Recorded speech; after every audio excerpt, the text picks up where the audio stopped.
A'udhu billahi minash shaitanir rajim. Bismillahir rahmanir rahim. Allah mun gode maka, Allah mun gode maka. Wannan rana ce da ba za mu manta da ita ba a tarihin dimokuraɗiyya, wacce muke gaya wa al'umma irin gudunmuwar da muke bayarwa ga rayuwar talaka, musamman marayu da matayen da suka zama mazajensu sun rasu. Dalili na wannan gidauniya tawa ta Mujahid Zaitawa da Allah ya sa ta yi alaƙa da haɗaka da gidauniyar Raba Gaddama Foundation, wacce take tallafa mana wajen kyautatawa rayuwar na ƙasa shekara da shekaru a baya, wanda muka ɗauki wannan gidauniya ta Raba Gaddama ita ce ta ɗauki nauyin marayu 250 waɗanda suke ba su da iyaye, wanda suke gidajen marayu, wanda yau ɗannan cikin ikon Allah za mu kai musu gudunmuwa ta kayan abinci wannan gidajen na marayu.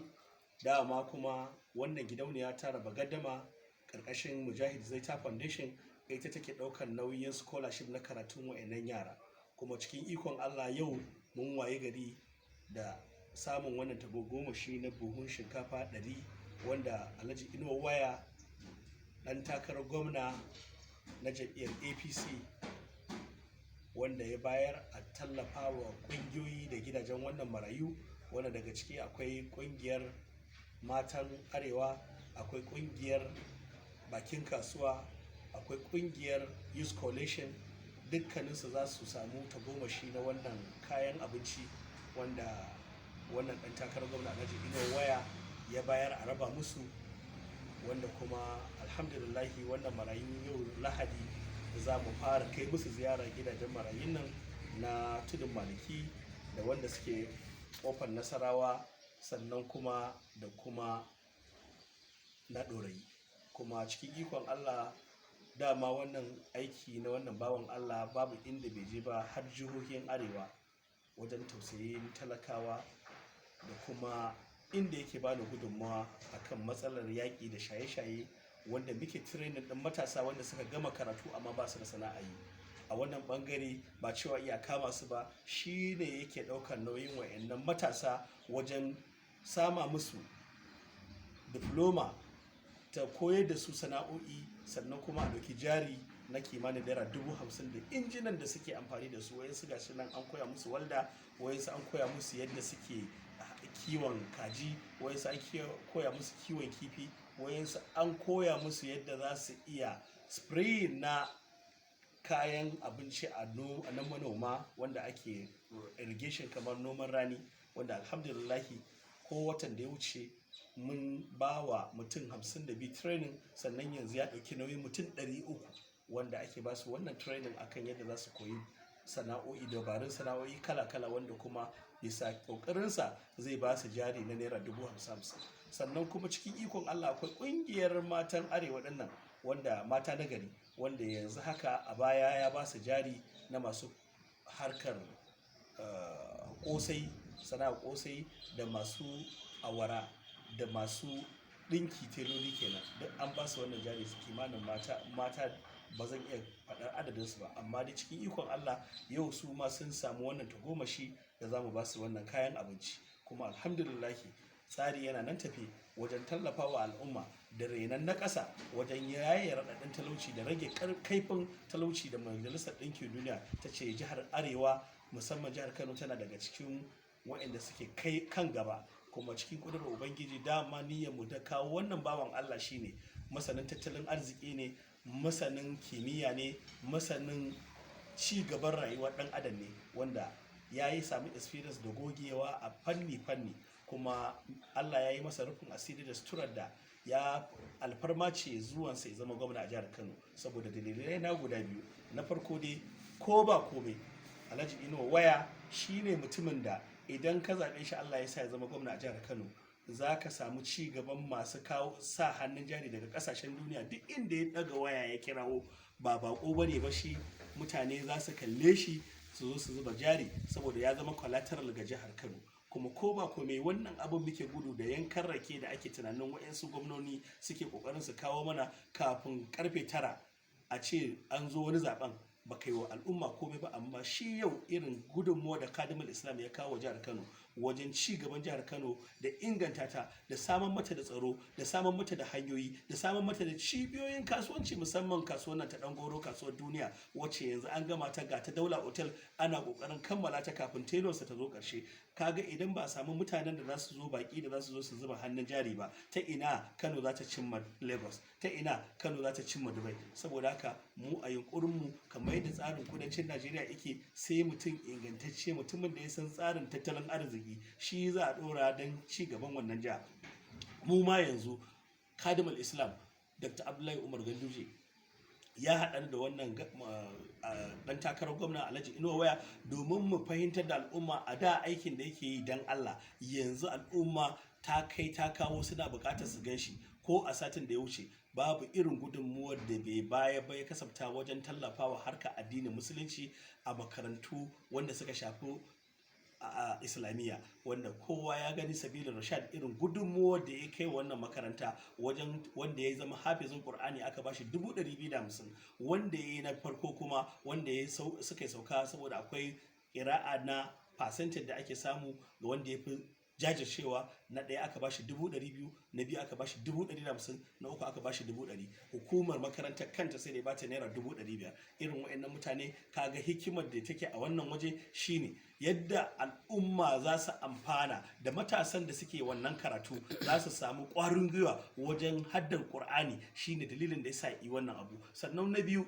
yadda matasan ƙananan da suka taso yanzu future generation za su ba wa alƙur'ani imani, su yadda da cewar shine zancen Allah, su kuma jajirce wajen samun wannan tagomashi, saboda niyyarsa ce ne ya bunƙasa addinin musulunci, niyyarsa ya bunƙasa kasuwanci, niyyarsa ya bunƙasa ilimi na rayuwar matasa na zamani, yadda kowane gida kamar yadda Baba Abdullahi Umar Ganduje Kadimul Islam ya ce ilimi dole, ilimi kyauta a jihar Kano. Wannan dan takara Alhaji Inuwa Waya shine wanda zai dora daga inda baba ya tsaya. Allah ya saka masa da alkhairi. Ubangiji waɗanda za su fatanmu, waɗanda za mu ba wannan kaya su amfana da wannan tsari wanda gidauniyar Raba Gaddama Foundation da Mujahid Zaitawa Foundation suka yi haɗaka shekara da shekaru, suke ba da wannan tallafi sama da shekara 10 wajen tallafawa rayuwar marayu da tallafawa rayuwar mata zawarawa. Allah ya saka masa da alkhairi. Muna fatan kuma al'umma za su taya shi da addu'a kafin Allah ya kawo ranar da za su rama masa, shine zaben 2023.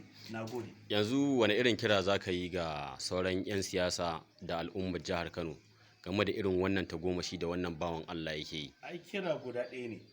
Dama shi wannan bawan Allah ba niyyarsa ba, wallahi ba da sansa nake wannan abu ba. Amma lokaci ne da waɗansu masu sharri suke amfani da kafafen yada labarai suna ɓatanci ga wannan bawan Allah, musamman ɗan bulki komanda, wanda ba za mu yi ƙasa a gwiwa ba. Dole sai mun gaya al'umma irin takidi na irin wayannan mutane da suke zuwa kafafen yada labarai suna faɗin maganganu wanda ba su dace su faɗe su ga al'umma ba, wanda za ka ji ana wai kaza. Kai me kai wa al'umma? Ai ba za ka zo ka soki wani ba sai ka zama kai kana yi wa al'umma.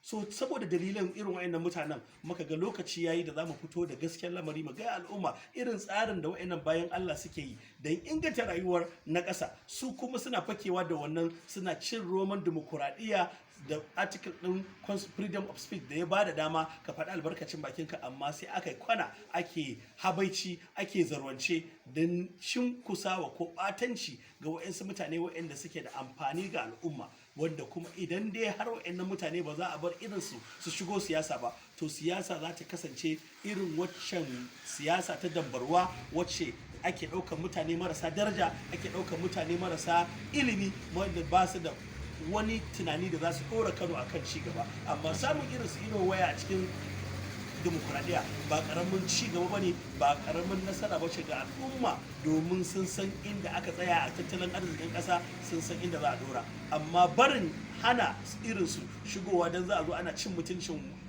mutum mai mutunci ya tsorata, shine dalilin da yasa bar gurbi suka yawa a cikin rukunin 'yan siyasa a Najeriya. Amma mu a yanzu a matasa da muka taso muka fito daga gidaje masu daraja, gidaje na tarbiyya. Ni na fito daga gidan Agalawa, zuri'a ta kenan, kuma na fito daga zuri'ar Nasiru Sawaba.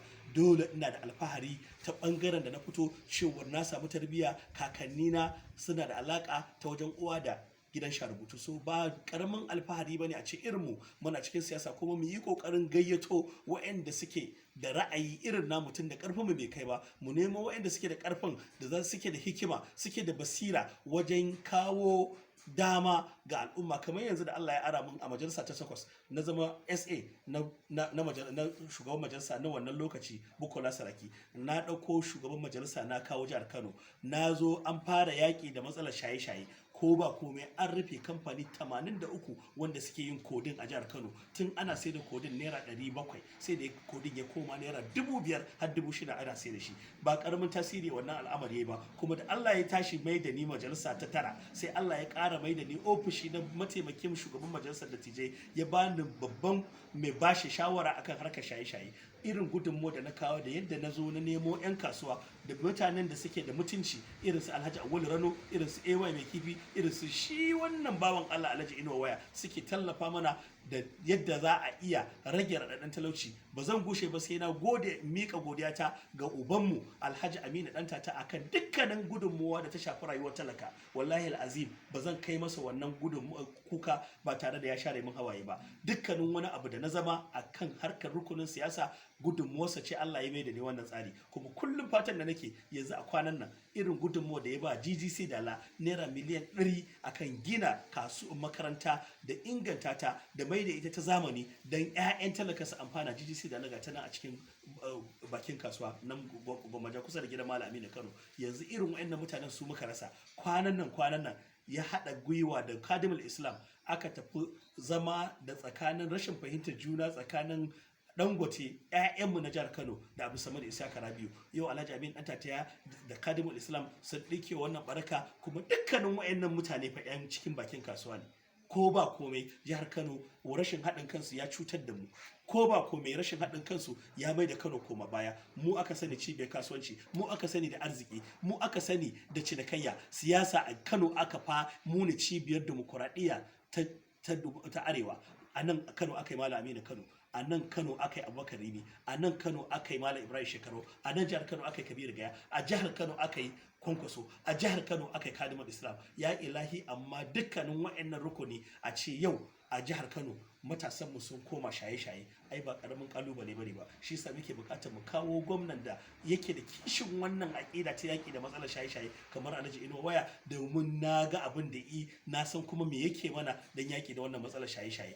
Ko ba komai mun wanda Juma'a da za ta kyau daga Laraba take fara. An nemi ku fatan alkhairi akan wannan bawan Allah nan haska shi da al'umma su fahimci tsarin da yake da kai na ci gaban al'umma ne, tsarin da yake kai na ci gaban ilimi ne, tsarin da yake kai na ci gaban inganta rayuwar talaka ce. Allah ya saka mana alkhairi. Allah ya da fatan wannan azumi da muka fara lafiya, Allah ya sa mu gama lafiya. Ubangiji Allah ya ƙara wa Kano zaman lafiya. Allah ya taimaki Kadimul Islam, Allah ya taimaki shugaban ƙasa Muhammadu Buhari, Allah ya sa su gama mulki lafiya. Allah kuma ya bawa Inuwa Waya gwamnan jihar Kano domin ya ɗora daga inda baba ya tsaya.